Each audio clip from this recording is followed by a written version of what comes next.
Okay guys, so we're going to talk about two pieces of feminist literature that I had you read.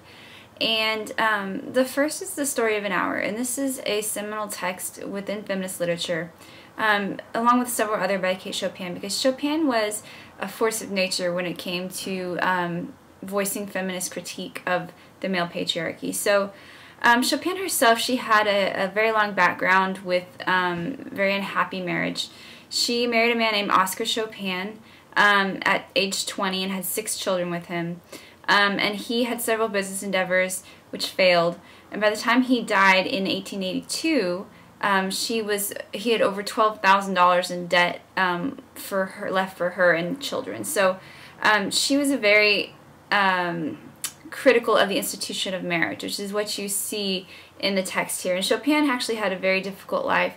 She ended up suffering a brain seizure when she was visiting the World's Fair in 1904, and died at the age of 54. So she was very well versed in sort of the difficulties of the institution of marriage in the late Victorian era. So when we look at the piece that you guys read, which is The Story of an Hour, it's a very short piece with a very powerful impact at the end.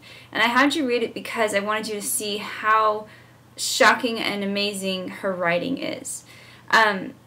We begin with the story of Mrs. Mallard, who we find out whose husband seems to have just died in an accident. And she's being consoled by her family and friends, her sister, around her. And we have sort of an inner and an outer dialogue going. So the outer dialogue is everyone thinks she's so entrenched in her grief that she can't speak. But really, she can't speak because she's so happy that the marriage is over. Because she was incredibly unhappy in this marriage. She felt trapped. So you see from a third-person limited omniscience, you see, a third-person omniscience, you see from Mrs. Mallard's point of view. There's a lot of description in the first half of the text. In fact, it's entirely description.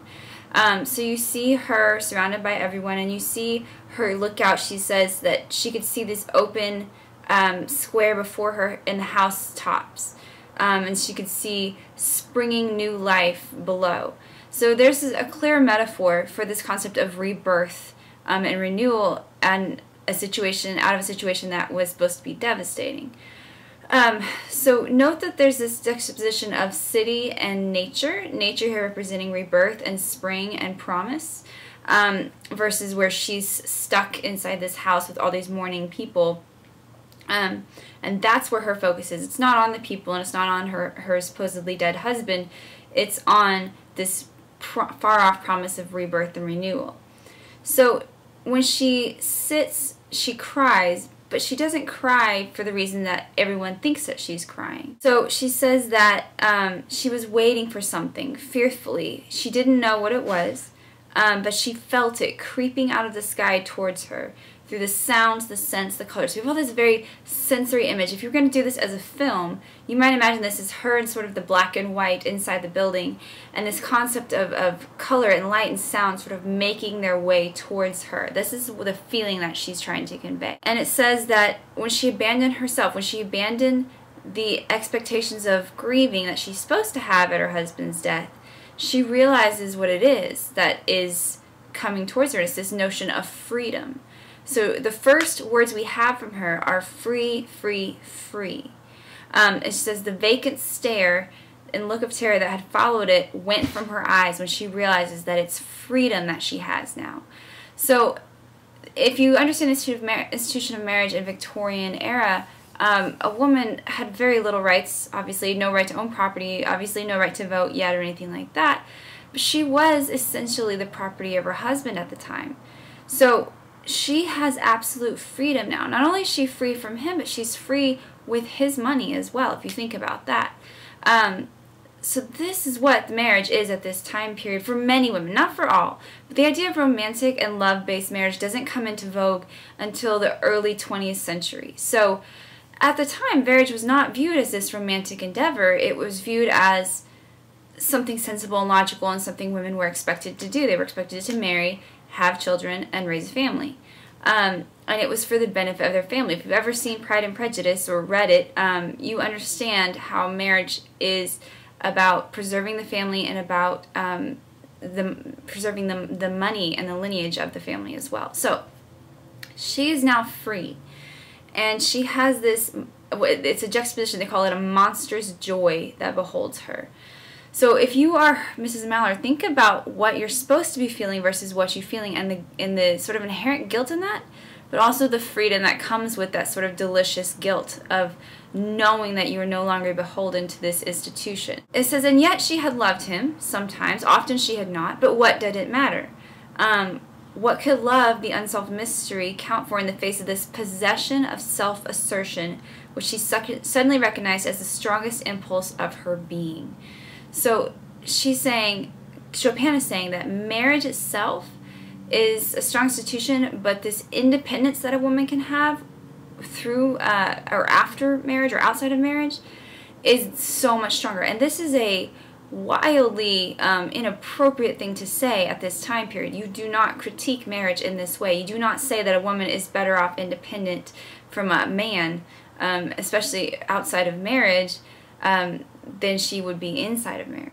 The fact that Chopin wrote such a critique based on her own life, really, if you think about it, is quite intriguing. So she says free, body and soul, and she starts to feel more and more free, and we have this moment of life and joy in her. And then it says, as she rose, they hear a knock at the door downstairs. She claps her sister's waist, and they head down the stairs together, and she's very, very happy. The Richard stood waiting for them at the bottom. Someone was opening the door with the latchkey, meaning somebody had a key to the house. It was, Brentley Mallard. So it was the husband who entered. And he was a little travel stained, but he clearly hadn't died in the accident. And it's the last two sentences are the most powerful. It says, he stood amazed at Josephine, Mrs. Mallard's piercing cry, and at Richard's quick motion to screen him from the view of his wife. So those around him try to stop her from seeing him because they think that the shock of it is going to be too much for her, because she's in so much grief over his death that she can't handle seeing him come back to life all of a sudden. It'll be like a ghost. And then it says, when the doctors came, they said she had died of heart disease, of the joy that kills. So we know that this is a subversive line. It means that she didn't die because she was joyful to see him. She died because of the joy of being independent from him, and that was taken away from her the second she saw him. And so that's what killed her. So the ending we have here is dramatic irony. It's incredibly powerful, and it's only a singular line, which is very important because the author, Chopin, wants you to be as confused and lost and shocked by what happens as Mrs. Mallard is.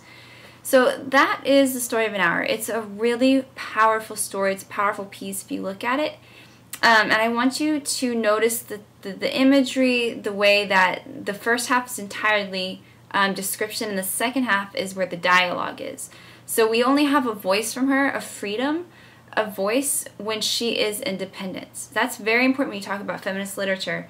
How is voice and gaze used? So we see the gaze from her viewpoint. We see her husband from her viewpoint. So I want you to compare this to the yellow wallpaper as you watch that video. Take notes on your organizational chart as you do, and let me know if you have any questions about this.